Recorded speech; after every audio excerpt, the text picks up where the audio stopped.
we're putting on a Denali CANsmart controller and a pair of Denali D3 lights. A couple of points of reference here for anybody with a 21 onwards 1290 KTM. If you're running any wiring forward from under the seat, the tank comes off.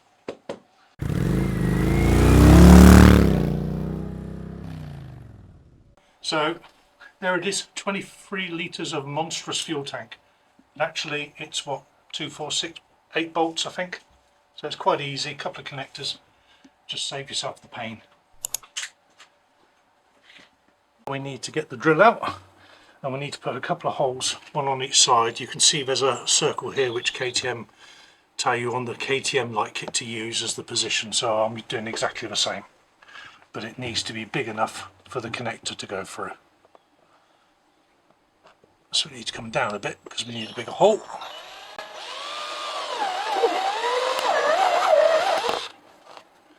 A bit more.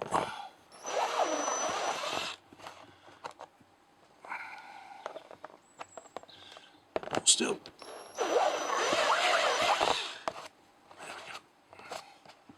Same on the other side. Okay, so here we have the CANsmart controller.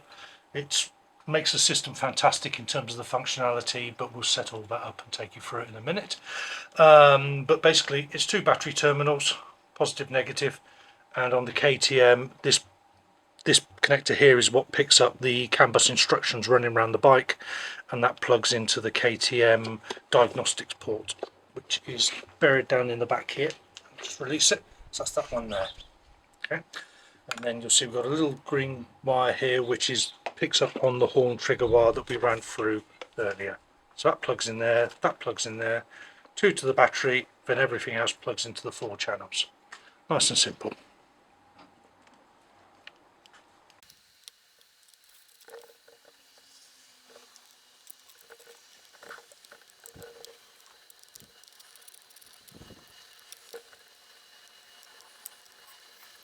Okay, so that's the battery connected up, so you can tell the battery's connected up. We've now got a little green LED showing on the CAN bus controller, and when I connect it into the diagnostics port, you'll see that that will then start to flash. So let's connect into the back.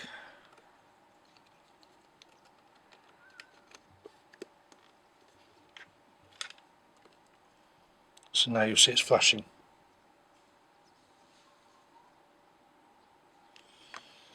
Okay. Don't worry, it all gets tidied up at the end. So at the moment it looks like a dog's dinner in here.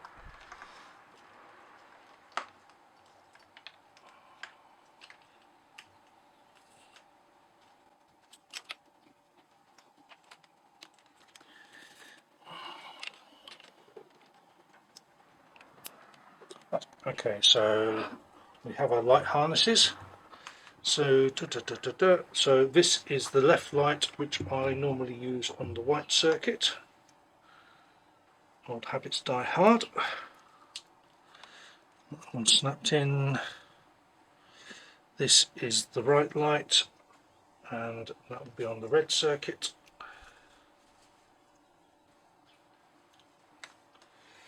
And then blue I use for the horn.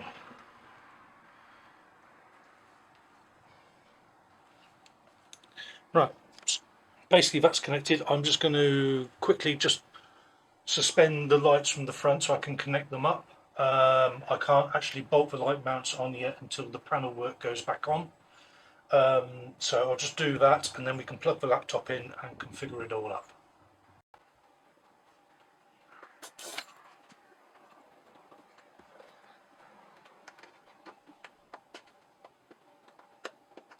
Okay, so lights are connected up, horns connected up, CANsmart's plugged into the diagnostics port, so we have a CAN bus signal. I've opened up the software for the CANsmart controller, so we just connect a USB lead into the front, like so. And apologies, this is the world's slowest laptop. Here it comes. Right, so the first thing it will do is it will ask you to update the software. So yes. firmware. Ignition is off.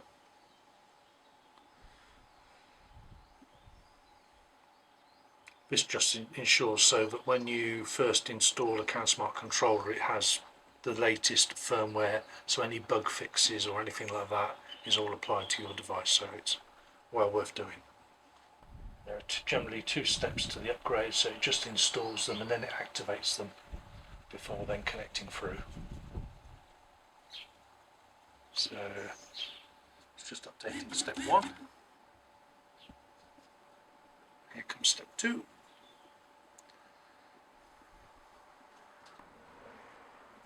Right, so that's now complete. So click OK. Right, so the CANsmart controller has 4 channels which are basically coloured. So you've got red, blue, yellow and white.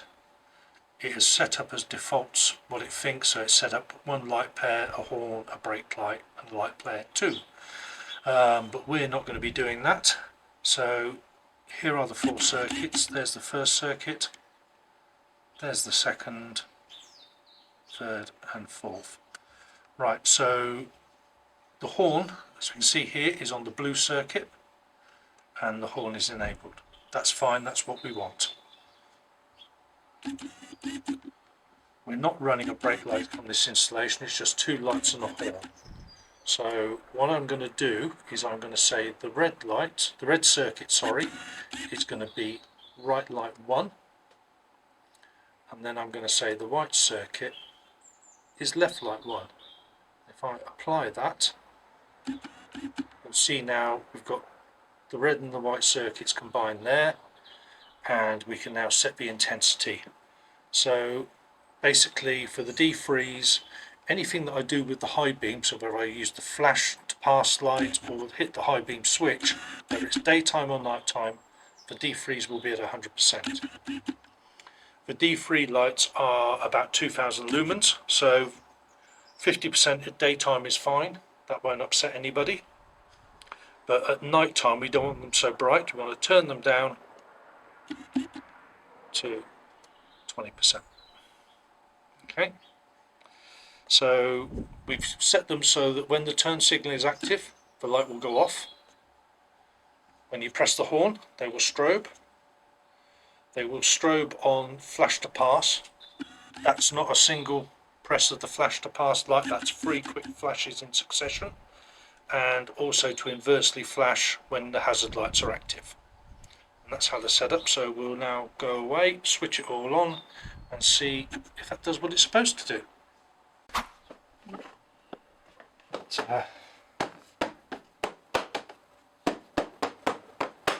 Right, so we have the new Moto-Mate light mounts. So pop those up. We've got longer bolts for the extra thickness of the material, and if I could see up here, I'd get it in the hole. That's brilliant, thank you. I'm going to just turn the focus a bit. Thank you.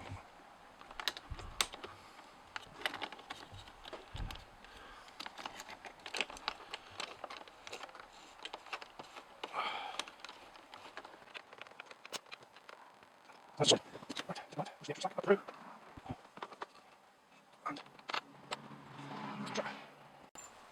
So we're not using the hanging brackets on the on these mounts.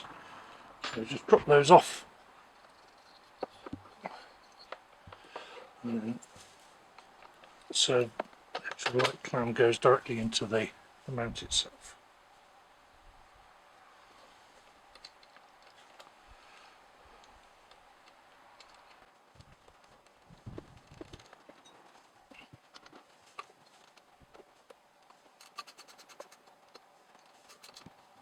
Right, okay, so CANsmart controller is installed, it's set up, the wiring's all tied away, panel's back on, so we're virtually done. So just a quick run through of the system. So ignition on, lights have come on with the ignition. These are set up so in daytime mode they're running at 50%. When it gets dark, when your dipped headlight comes on, so DRL goes off, dipped headlight on, these will automatically drop down to 20%. No buttons on the handlebars to do that, just a standard KTM switchgear. So anything I do with the high beam, then they're straight up to 100% day or night. And then if I indicate on the right light's gone off, so I'm not pushing the indicator out, left light stayed on, and vice versa. And then filtering through traffic, use your hazard lights, and that strobes them inversely to the indicators, so they're running at 100% when the indicators are off, and then they just strobe away alternately. It's a great safety aid for making people aware of your presence. So that's the CAN bus functionality, and it's great.